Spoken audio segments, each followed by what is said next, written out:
Hello eighth class, welcome back on Saran classes. Eight students, मैं आपके सामने फिर हाजिर हूँ साइंस की एक और नई वीडियो के साथ। साइंस में हम डिस्कस कर रहे थे chapter number 10, reaching the age of adolescence.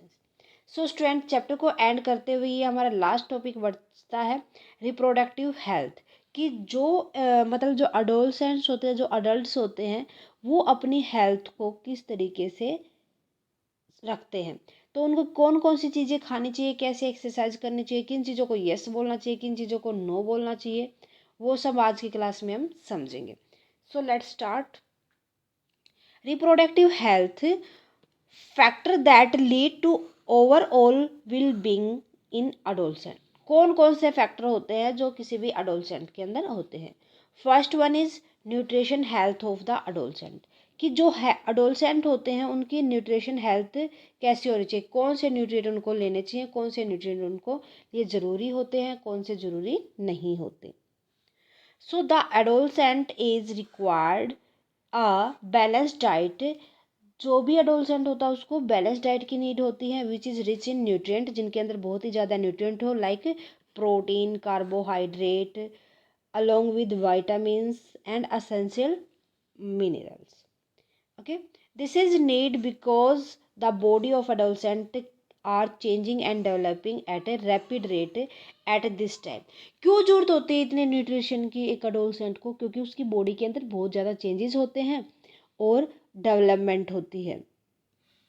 Healthy and nutrition rich diet are essential for their right growth. अगर उनको बैलेंस डाइट मिलेगी, बहुत सारे न्यूट्रिएंट मिलेंगे, सारे के सारे जितने उसकी बॉडी को ज़रूरत होती है, तो उसकी सही तरीके से ग्रोथ हो पाएगी।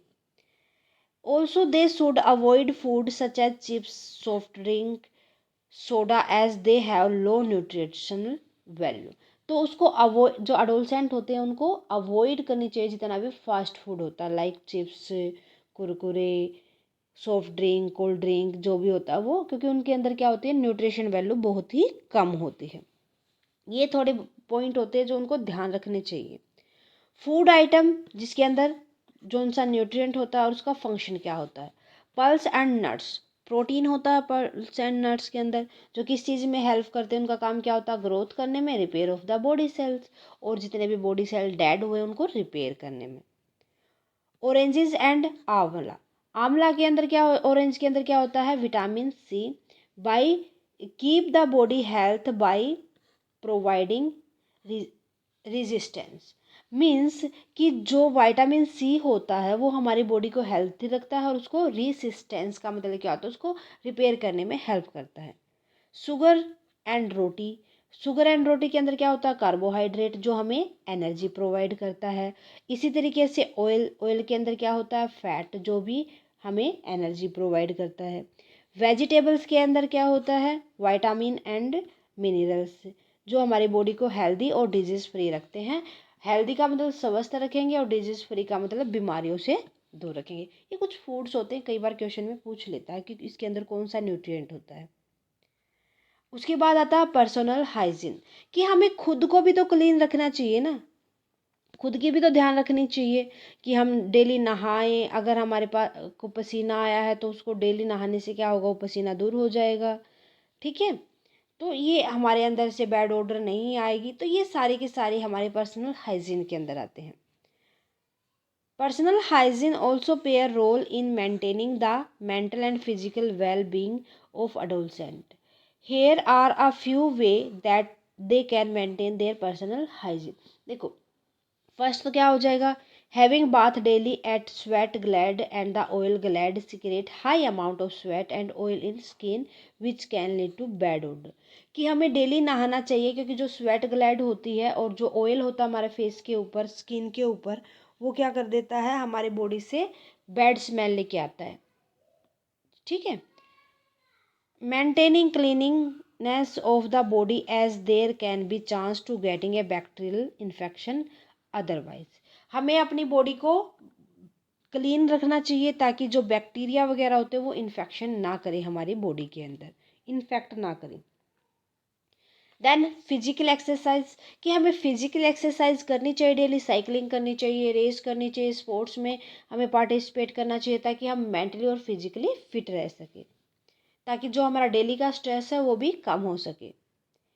Exercising not only keep the body fit but also help in relieving stress and maintaining mental and well-being.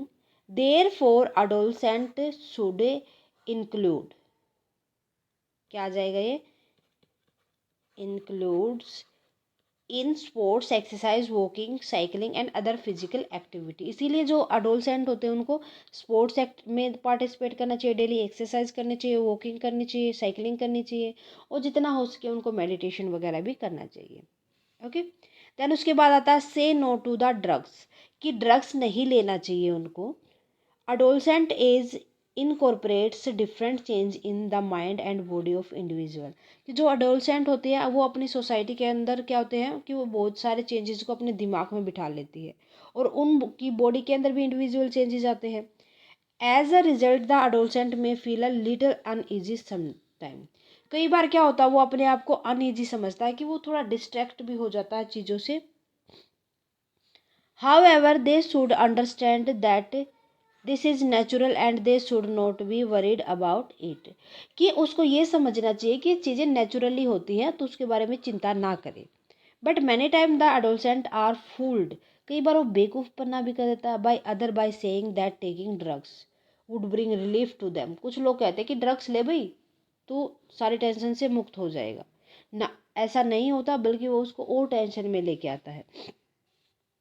They should always say no to that taking drugs can dangerous for their health, कभी भी drugs नहीं लेना चाहिए। Drugs की habitat हो जाता है, उसके बाद वो उसकी लाइफ बिल्कुल ख़राब हो जाती है, बिल्कुल मेंटल स्ट्रेस दूर तो होगा नहीं बल्कि ज़्यादा और हो जाएगा।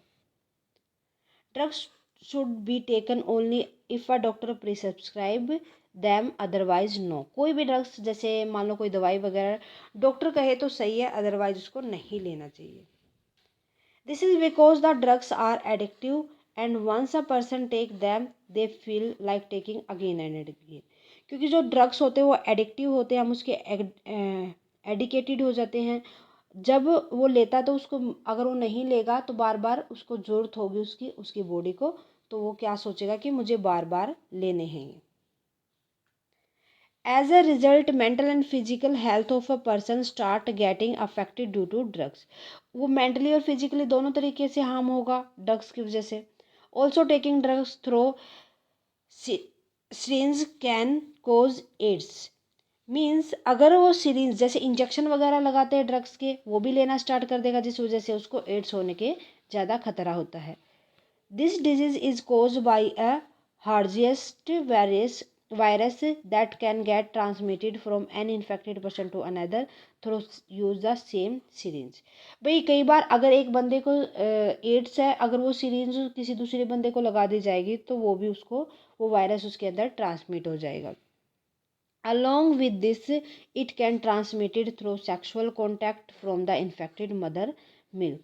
हो सकता है कि ये सेक्सुअल जो सेक्स की वजह से भी 1% टू मेल टू फीमेल या फीमेल टू मेल ट्रांसमिट हो जाए, या मदर को हो तो मदर के दूध से भी ये ट्रांसमिट हो सकता है दूसरे पर्सन के।